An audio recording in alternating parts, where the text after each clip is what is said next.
Hi guys, तूफान आ गया है। यस, तूफान आ गया है। अंबाला में तूफान आ चुका है, रफेल आ चुका है। एक्चुअली कई लोगों ने जो है मुझसे ये पूछा आज कि यार ये मीडिया में इतना ज़्यादा हाइप क्यों हो रहा है, क्या प्रॉब्लम है, या मतलब ऐसी क्या चीज़ है, ऐसी क्या उसके अंदर खूबी है कि चाइना और पाकिस्तान मतलब दहशत में आ जाएंगे, और ऐसा क्या हो गया कि 4 प्लेन से ही हम सब कुछ कर देंगे। बहुत सारे सवाल पूछे और बोले कि टीवी में बहुत सारे डिबेट्स देखे हैं, बट सब लोग मिसाइल से लेके और पता नहीं क्या क्या बताने लगते हैं कि ऐसे हो जाएगा वैसे हो जाएगा। कुछ आसान शब्दों में बता सकते हो क्या? तो जस्ट मैंने ये सोचा कि एक 4-5 मिनट का छोटा सा वीडियो बनाऊं और आप लोगों को बताऊं कि एक्चुअली में ये रफेल है क्या, और रफेल के इतना हो हल्ला क्यों हो रहा है। तो सबसे पहले रफेल के बारे में बताते हैं। तूफान जो मैंने कहा, रफेल का नाम है फ्रेंच में। रफेल का मतलब होता है तूफान, फ्रांस और फ्रेंच भाषा में हम कहते हैं इसको। और इस जो प्लेन है इसको मैन्युफैक्चर करती है डसॉल्ट एविएशन, जो कि फ्रेंच कंपनी है, फ्रांस में है। और वहाँ से ही जो है हमारा पुराना प्लेन भी आया हुआ है, मिराज 2000 वगैरह जो है वो उसी कंपनी ने बना के दिया है। तो उसी कड़ी में रफेल जो है वो एक नई जो टेक्नोलॉजी के साथ प्लेन है जो हमने लिया है। एक्चुअली ये है तो 80s का प्लेन, बट अभी काफ़ी ज़्यादा जो है जनरेशन वाइज आगे है। ये 4.5 जनरेशन का प्लेन है, और इसे हमने जो है वो ख़रीदा है फ्रांस से। ये तकरीबन 36 प्लेन्स हैं जो हमारे पास आएंगे, और 2022 तक इनकी डिलीवरी पूरी हो पाएगी। 2016 में हमने 59,000 करोड़ की डील में किया था, वो जो आप 59,000 करोड़ के डील में किया था वो आप सबको पता ही। तो इसमें इतना हो हल्ला क्यों मच रहा है भाई? सबके पास प्लेन्स होते हैं, सारा कुछ होता है, तो यहाँ पे क्या प्रॉब्लम आ जाएगी कि अगर हमारे पास आ जाता है तो पाकिस्तान को क्या ऐसा इशू आ जाएगा? तो मैं आपको थोड़ा सा ब्रीफ में बताता हूँ। देखिए, हम आज के टाइम में बहुत ज़्यादा जो प्रेशर में हैं वो है कि टू फ्रंट वॉर ही होनी है। जब भी होनी है, अगर चाइना से होगा तो पाकिस्तान खुल के सपोर्ट करेगा, अगर पाकिस्तान से होगा तो चाइना पीछे से करेगा। अब तो ऐसा रिलेशन हो गया कि अब सामने से भी करेगा। तो टू फ्रंट वॉर तो होना पक्का है। तो टू फ्रंट वॉर के लिए हमारे पास कुछ ऐसे प्लेन्स होने चाहिए जो हमारे पड़ोसी एनिमीज के पास ऐसे प्लेन्स को जो अपने आप को 5th जनरेशन का, जैसे उनका एक J-20 है जिसके बारे में हम आगे बात करेंगे, या फिर F-16 को मात दे सके। तो हमारे पास क्या है, सारे 80s के प्लेन हैं जो मिग 21, मिग 27, इवन हमने जो बाइसन जिससे अभिनंदन ने मार करके गिराया था F-16 को, वो भी पुराना प्लेन है। उसको हमने अपग्रेड करके बाइसन बना करके और हम उसको आगे की तरफ लेके जा रहे हैं, मतलब जिस तरह से क्षमता जैसे बढ़ा सकते हैं। तो लेकिन एक रियल 4.5 या 5th जनरेशन का प्लेन हमें बहुत ज़रूरत था, क्योंकि अपग्रेडेशन अपनी जगह होती है, नई टेक्नोलॉजी अपनी जगह होती है। नए प्लेन, नई टेक्नोलॉजी, हर कुछ इसमें बहुत सारे पैरामीटर्स होते हैं। तो इसको लेकर के बहुत ज़्यादा ज़रूरत थी। देखिए, टू फ्रंट वॉर के लिए कहा जाता है कि 42 तो मिनिमम स्क्वाड्रन है जो हमारे देश में होना चाहिए। 42 स्क्वाड्रन का मतलब होता है एक स्क्वाड्रन में 18 प्लेन होते हैं। तो मतलब 42 इंटू 18 जो भी संख्या आती है उतने प्लेन्स हमारे पास होने चाहिए। और 45 एक आइडियल स्क्वाड्रन होना चाहिए। अप्रूव्ड है 42, 45 के लिए गन कर रहे हैं कि नहीं, इतना तो होना चाहिए। 45 लेके आ जाओगे तो बिल्कुल बढ़िया हो जाएगा, आइडियल कंडीशन हो जाएगी। फिलहाल हम 30 स्क्वाड्रन पे बैठे हुए हैं। वैसे तो 32 बताया जाता है कि इंडियन एयरफोर्स में, बट एग्जैक्ट किसी को नहीं पता होता है। तो 30 स्क्वाड्रन है हमारे पास अभी फिलहाल। तो अब ये 17th स्क्वाड्रन में आया हुआ है, और ये जो है गोल्डन एरो नाम के एक स्क्वाड्रन है, उसको मतलब वापस से जीवांत किया गया और उसको इसका नाम दिया गया है। और यही गोल्डन एरो स्क्वाड्रन जो है वो अब रफेल के उसमें रहेगी। तो ये एक्चुअली एक ऐसी स्क्वाड्रन है जिसने बहुत सारे एयर चीफ मार्शल दिए हैं। हमारे जो पहले एयर चीफ मार्शल थे सुब्रतो जी, वो भी, और धनवा साहब भी थे, और अभी के जो भदौरिया साहब हैं वो भी इससे ताल्लुक़ रखते हैं। तो खैर, ये तो हुई स्क्वाड्रन की बात। अब रफेल में ऐसा क्या है? तो मैं जैसे बात कर रहा था कि टू फ्रंट वॉर की बात होती है, तो टू फ्रंट वॉर में सबसे बड़ी प्रॉब्लम ये होती है कि आपको कम से कम 3-4 तरीके से ये लोग घेरने की कोशिश करेंगे। जैसे हम अरुणाचल हो गया, या सिक्किम हो गया, या आपका जो अभी ये चल रहा है डोकलाम हो गया, और लद्दाख हो गया। तो इन साइड से ये घेरेंगे चाइना वाले। पाकिस्तान अपने इंटरनेशनल बॉर्डर से घेरेगा। चाइना एक बार में अपने सारी की सारी स्ट्रेंथ नहीं लगा सकता, क्योंकि उसके और भी बहुत सारी टेरिटरीज है जहाँ पे उसके और लोगों से भी लड़ाई है, जैसे जापान से है, ऑस्ट्रेलिया से है, ताइवान से है। लेकिन एक जो मिनिमम वो स्ट्रेंथ लगाएगा उसको कैलकुलेट करके हमारे पास कुछ स्क्वाड्रन होने चाहिए जो हमारे फॉरवर्ड बेसिस पे होने चाहिए। जैसे 2 बेसेस होते हैं, एक जैसे अम्बाला हमारा बेस है जो हासीमारा बंगाल वाला बेस हो गया, और एक अम्बाला जो अपना हरियाणा वाला बेस हो गया। तो ये 2 बेसिस जो कि बिल्कुल बॉर्डर के करीब है, वहाँ पे हम इसको तैनात करते हैं इन केस किसी भी तरह की अगर आपदा आती है तो अब इन बेसिस के आगे जब हम तैनात करते हैं इसलिए करते हैं कि उसके सामने की जो बेसिस हैं उस पे J-20, J-17 और F-16 को इन्होंने डाल के रखा हुआ है। जैसे इनके पास भी स्कार्दू करके पीओके में एक बेस बना रखा है, और एक और बेस है जो इनका पाकिस्तान में है, और वहाँ पर भी उन्होंने अपने J-20 और सबको लेकर रखा हुआ है। तो जब ये इस तरह का प्लानिंग करके रखते हैं तो हमारे पास भी उसी तरीके से डिप्लॉयमेंट होनी चाहिए, अदरवाइज हम कमज़ोर पड़ जाएंगे। तो ऐसा नहीं है कि अभी हमारे पास अच्छे प्लेन्स नहीं है, हमारे पास सुकोई जो है वो बहुत अच्छी संख्या में 252 से 270 के बीच में सुकोई है हमारे पास, सुकोई 30 MKI, उसके बाद MiG-21 है, MiG-27 है, मिराज है, और ये सब अपग्रेडेड वर्जन है, मतलब 3 जनरेशन के थे बट इसको 4 तक या 3.5 तक लेके हम आ चुके हैं।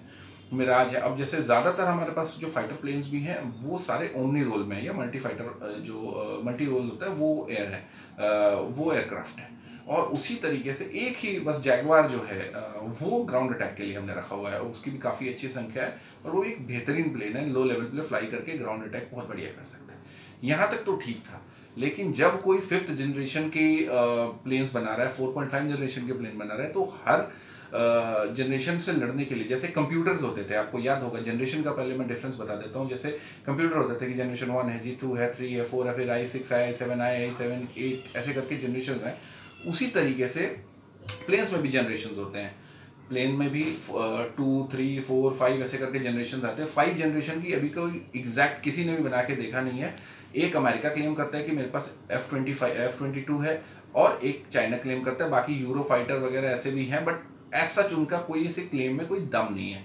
F-22 is one of the most sophisticated aircraft in the world, और उसकी इतनी ज़्यादा आप कह सकते हो कि बहुत डेलिकेट और बहुत ज़्यादा सोफिस्टिकेटेड है, एवियोनिक्स से लेके हर चीज़ में, उसके ज़्यादा यूनिट्स भी नहीं बने हुए हैं। सो खैर चलते हैं हम अपने रफेल के पास। तो रफेल को जब लिया गया तो एक्चुअली कोई भी प्लेन लेने से पहले ना 4-5 पैरामीटर्स पे लिया जाता है।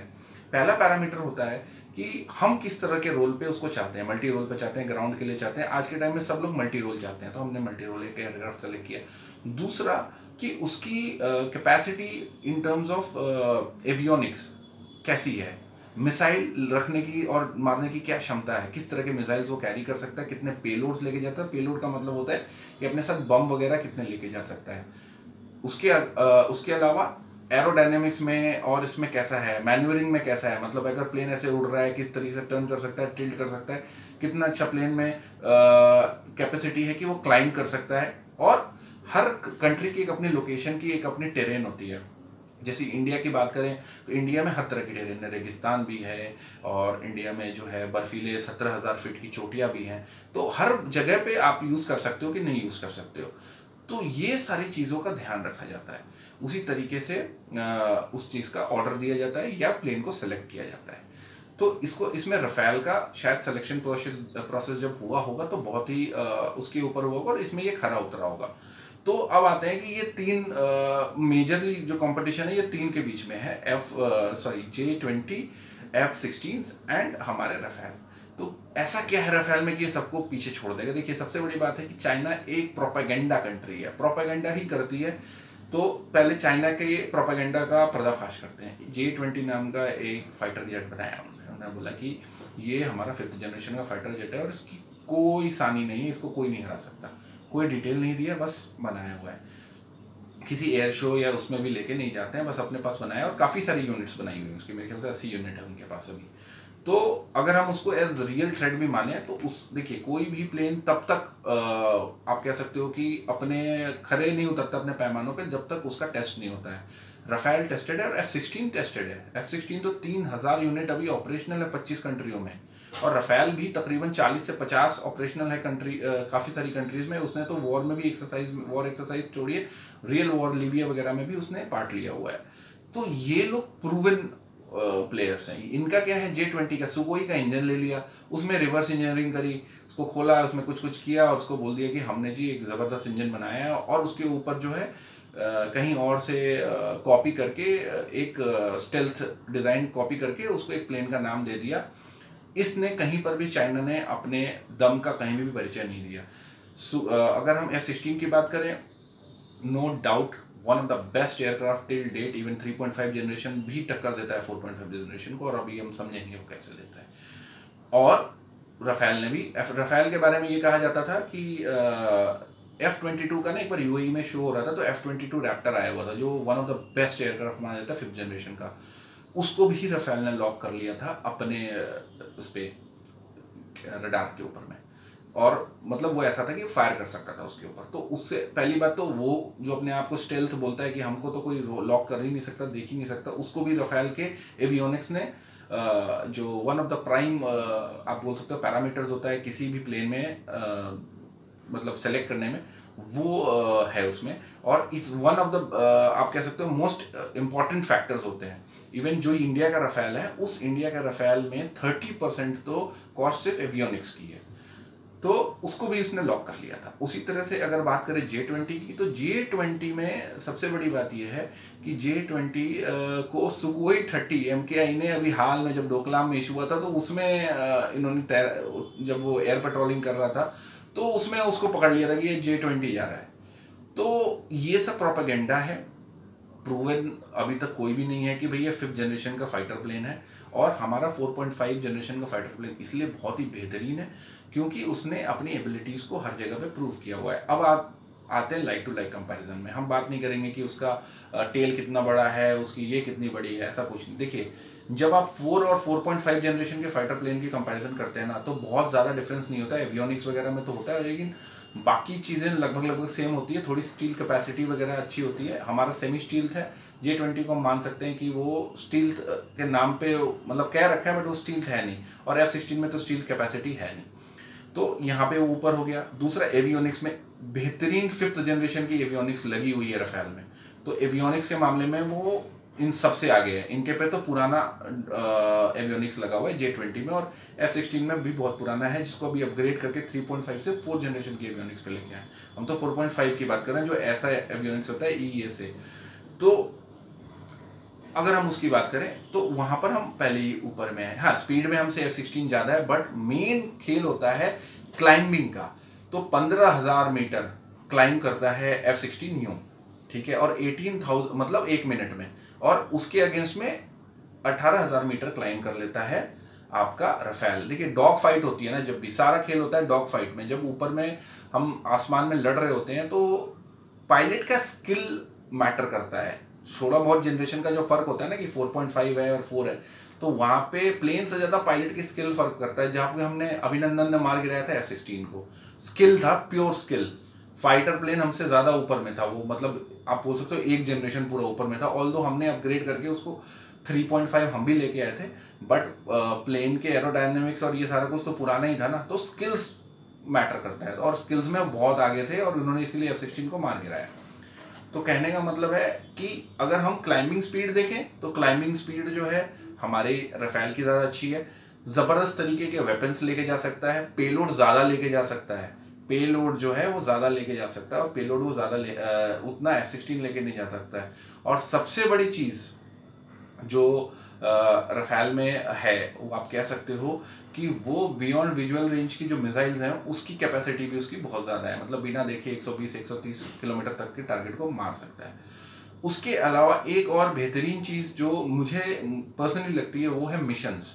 एक एयरक्राफ्ट 24 घंटे में 2 से 3 मिशन करता है, बेहतरीन से बेहतरीन भी, बट राफेल के अंदर ताकत है 5 मिशंस को करने की, और ये ही गेम चेंजर है। तो आप ये मान के चलो कि जब 3 मिशंस कोई कर रहा है और आप 5 मिशंस कर रहे हो, तो आपका जो 4 प्लेन है वो 8 प्लेन के बराबर बन जाता है। यही गेम चेंजर है, इसलिए इनकी कम क्वांटिटी भी जो है ना वो डबल के बराबर काम करेगी। और क्यों 36 ही ली गए 126 के अगेंस्ट में, ये भी सवाल किसी ने पूछा था मुझसे। तो वो इसलिए है कि हर जगह एक ही कंपनी से 150-200 फाइटर लेके कोई फायदा नहीं होता, जो हम रशिया के साथ करते थे।